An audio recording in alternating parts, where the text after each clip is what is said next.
ଶରଣାଗତ ଦିନାଥଂ ପରିତ୍ରାଣଂ ପରାୟଣେ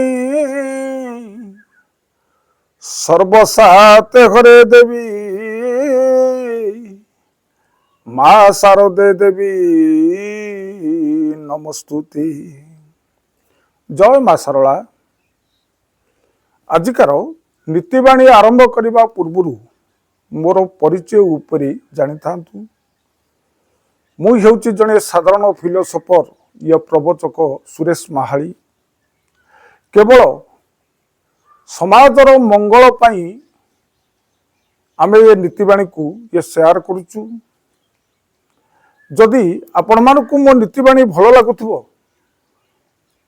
ଆପଣମାନେ ଗୋଟିଏ ଲାଇକ୍ କରି ସବସ୍କ୍ରାଇବ୍ କରିଦିଅନ୍ତୁ ଏବଂ ଅନ୍ୟମାନଙ୍କୁ ସେୟାର କରନ୍ତୁ।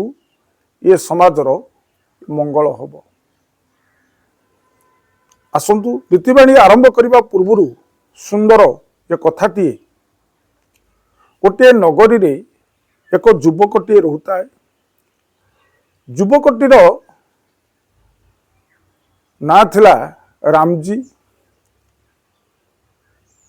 ରାମଜୀର ଏକମାତ୍ର ପତ୍ନୀ ଆଉ ଗୋଟିଏ ଛୋଟିଆ ପୁଅଟିଏ।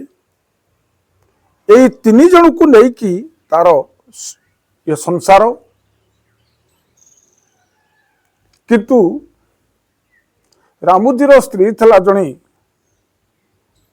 ଭଗବାନ ପ୍ରେମୀ,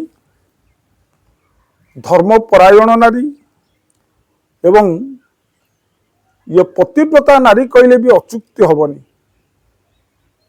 ଦିନେ ରାମଜୀ ସହରକୁ ଯାଇଥାଏ କୌଣସି ଏକ କାର୍ଯ୍ୟରେ। ପତ୍ନୀ ତାର ଗୋଟିଏ ମାଠିଆ ଧରି ଘରର କିଛି ଦୂରରେ ଗୋଟିଏ କୂପରୁ ପାଣି ଆଣିବା ପାଇଁ ଯାଇଥାଏ। ହଠାତ୍ ସେହି ସମୟରେ ଗୋଟିଏ ଲୋକଟିଏ ଆସି କହିଲା, ମୋତେ ଭୀଷଣ ଶୋଷ ଲାଗୁଛି, ପାଣି ଟିକେ ଦିଅନ୍ତନି। ରାମଜୀର ସ୍ତ୍ରୀ କହିଲା, ତମେ କିଏ? ଲୋକଟି କହିଲା ମୁଁ ହେଉଛି ଜଣେ ଯାତ୍ରୀ। ସେଇଠି ରାମଜୀର ସ୍ତ୍ରୀ କହିଲା ଯାତ୍ରୀ ହେଉଛନ୍ତି ମାତ୍ର ଦି ଜଣ। ଗୋଟିଏ ହେଉଛନ୍ତି ସୂର୍ଯ୍ୟ, ଆଉ ଜଣେ ଚନ୍ଦ୍ର। ତୃତୀୟ ଯାତ୍ରୀ କେହି ନାହାନ୍ତି। ଲୋକଟି ମନ ଦୁଃଖ କରି ଚାଲିଗଲା, ଗୋଟେ ଗଛ ମୂଳେ ବସିଲା। ତାପରେ ଆଉ ଗୋଟିଏ ଲୋକ ଆସି ପହଞ୍ଚିଗଲା। କହିଲା, ମା ଶୋଷ ଲାଗୁଛି, ପାଣି ଟିକେ ଦିଅନ୍ତନି। ରାମଜୀର ସ୍ତ୍ରୀ ପଚାରିଲା, ତମେ କିଏ? ଲୋକଟି କହିଲା, ମୁଁ ହେଉଛି ଅତିଥି। ରାମଜୀର ସ୍ତ୍ରୀ ଟିକେ ହସିଦେଲା, କହିଲା, ଅତିଥି ହେଉଛନ୍ତି ଦୁଇ ଜଣ। ଗୋଟିଏ ହେଲା ଅମାବାସ୍ୟା, ଆଉ ଗୋଟିଏ ହେଉଛି ପୂର୍ଣ୍ଣିମା। ଲୋକଟି କିଛି ନ କହି ମନ ଦୁଃଖରେ ଯାଇ ଗୋଟିଏ ଗଛ ମୂଳେ ବସିଲା। ଆଉ ଜଣେ ଲୋକ ଆସି ମଧ୍ୟ ପହଞ୍ଚିଗଲା। କହିଲା, ମା ଭୀଷଣ ଶୋଷ ଲାଗୁଛି, ଜଳ ଟିକେ ଦିଅନ୍ତନି। ରାମଜୀର ସ୍ତ୍ରୀ ପଚାରିଲା, ତମେ କିଏ? ନା ମୁଁ ଜଣେ ଗରିବ। କହିଲା, ଗରିବ ହେଉଛନ୍ତି ଦୁଇ ଜଣ। ଗୋଟିଏ ହେଉଛି ଗାଈ, ଆଉ ଗୋଟିଏ ହେଲା ବୋହୂ। ଏଇ ଦୁଇ ଜଣ ହେଉଛନ୍ତି ଗରିବ। ଲୋକଟି କିଛି ନ କହି ଚାଲିଗଲା, ଆଗରେ ଯାଇ ବସିଲା। ତାପରେ ଗୋଟିଏ ଲୋକ ଆସି ପୁଣି ପହଞ୍ଚିଲା। କହିଲା, ମା ମୋତେ ଟିକେ ଜଳ ଦିଅନ୍ତନି।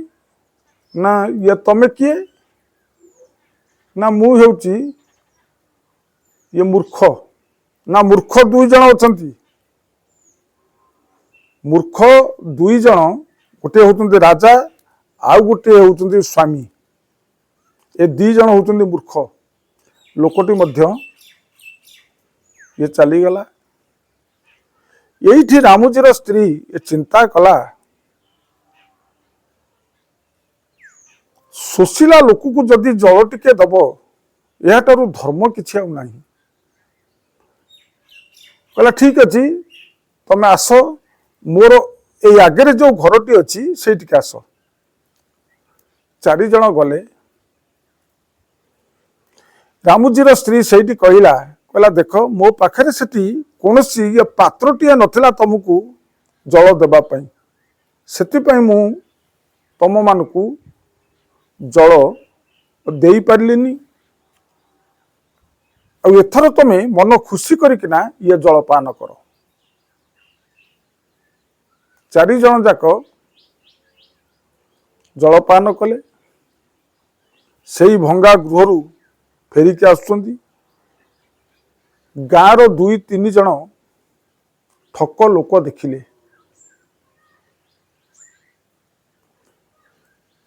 एवं रामुजी जितेबाला घर को आसी रामुजी की कहले कहले काली तो स्त्री चारि जण युवक को घरे रखिथिला एवं ताको सेवा भी करिछि। रामुजी एक कथा सुनी अत्यंत भाव ये क्रोधान्वित हो गला। कहला जहाँ हेले ये स्त्री की मुआऊ ग्रहण करिबिनी। ग्रहण न करिबा पूर्व राजा पाखरे जाइकी ए कथा को मु ये पकेइबी। रामुजी गला राजा पाखरे दंडवत करी कहला कहला मो स्त्री जने असती मु ताकू रखिबा को चाहेनी कारण काली चारि जण युवक को से अतिथि सेवा करिछि। राजा दरवानी की पटेले कहले हे प्रहरी तमे जाओ ता स्त्री की धरी आण। जेतले प्रहरी जानती रामुजीर स्त्री की कहले तुमको ये राजा डाकिचंती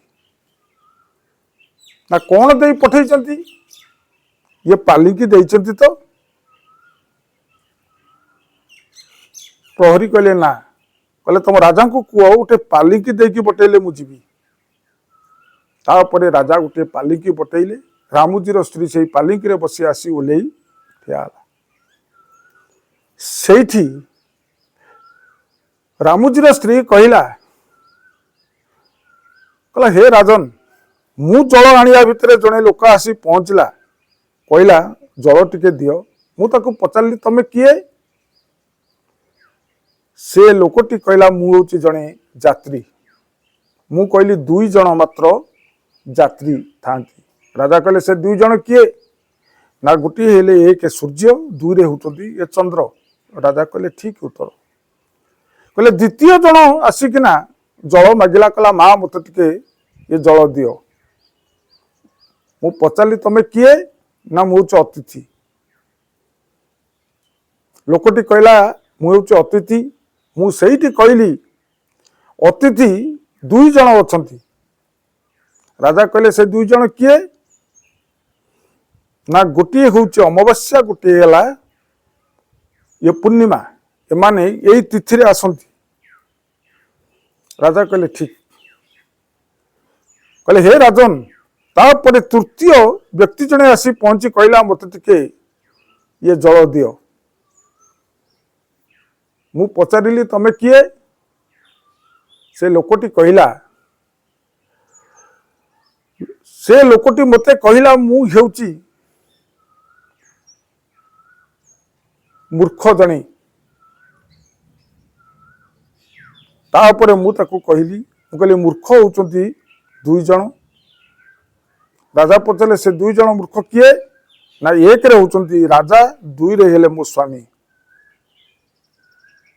राजा आश्चर्य हो गले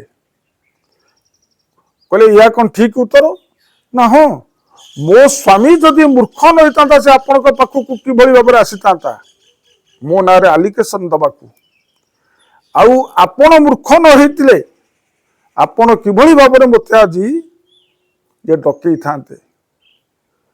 कहले हे राजन ये संसार रे मन रखी था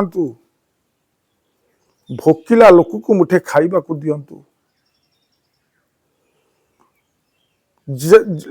ଉଲଗ୍ନ ହେଇଥିବା ଲୋକକୁ ଖଣ୍ଡେ ବସ୍ତ୍ରଦାନ ଦିଅନ୍ତୁ। ଶୋଷିଲା ଲୋକକୁ ଜଳ ଟିକେ ଦିଅନ୍ତୁ। କିନ୍ତୁ ମୋ ପାଖରେ କୌଣସି ଏ ପାତ୍ରଟିଏ ନଥିଲା, ସେଥିପାଇଁ ମୁଁ ତାଙ୍କୁ ମୋ ନିଜ ଘରକୁ ଡକେଇ ସେମାନଙ୍କୁ ଜଳପାନ କରେଇଥିଲି। ଏହା କ'ଣ ମୋର ଭୁଲ? ରାଜା କହିଲେ, ନା, ଏହା ହେଉଛି ମନୁଷ୍ୟର ଇଏ କର୍ତ୍ତବ୍ୟ। ତେଣୁ ଆଜିକାର ନୀତିବାଣୀରେ ଆମେ ଏଇ ଶିକ୍ଷା ଲାଭ କରିବା, ଆଖିଠାରୁ କାନ ହେଉଛି ମାତ୍ର 4 ଆଙ୍ଗୁଳ ଫରକ। ଆଖି ହେଉଛି ବିଶ୍ୱାସ, କାନ ହେଲା ଅବିଶ୍ୱାସ। କୌଣସି କାନ କୁହା କଥାରେ ଆପଣ ଘର ଟିକେ ଭାଙ୍ଗି ଦିଅନ୍ତୁନି, ଶ୍ମଶାନ କରିଦିଅନ୍ତୁନି।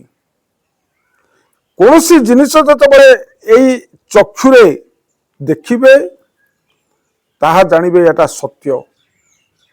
ତେଣୁ ଅନେକ ଲୋକ ଅଛନ୍ତି ମିଛ କହି ଆପଣଙ୍କ କାନ ଭିତରେ ସେମାନେ ଏଭଳି ଗୁଞ୍ଜରିତ କରିଦେବେ ଯାହାକି ଆପଣଙ୍କ ଘରଟି ଦିନେ ଭାଙ୍ଗିଯିବ। ଏହାଠାରୁ ନିବୃତ୍ତ ରୁହନ୍ତୁ। ଆଜିକାର ନୀତିବାଣୀର ଏହି ଶିକ୍ଷା,